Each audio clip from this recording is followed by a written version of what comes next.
Could you maybe talk a little more about your thought process on building a self-sustaining business model for the long term? Sure.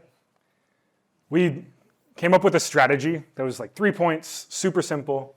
It was drastically increase the amount of food going to people instead of landfills, prioritize partners who make that food so available that it's no longer seen as food assistance, and then make this strategy financially sustainable at scale, which is kind of a small bullet considering that's your whole question. But as a nonprofit, we really felt like, okay, we cannot rely on farmers' goodwill.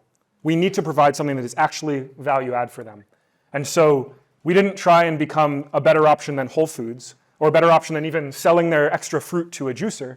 We said, anywhere you can go make money for this food, go make money. When you have nowhere else to go with it, then we can be helpful to you. And so I think understanding our place in that order was really important.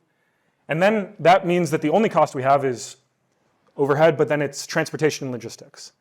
And so it's like 3 cents per pound. And what we've spent the last couple of years doing is researching projects that could maybe draw that down.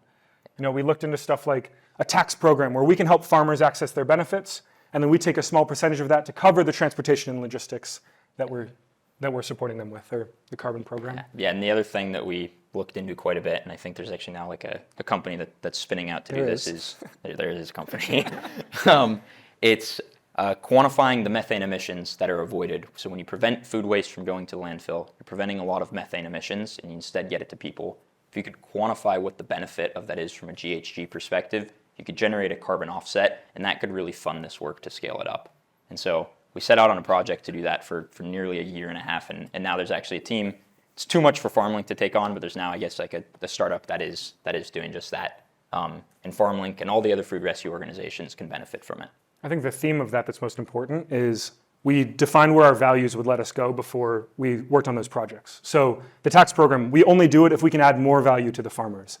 The carbon offset program, we only do it if we can add more value to the food banks that we're working with.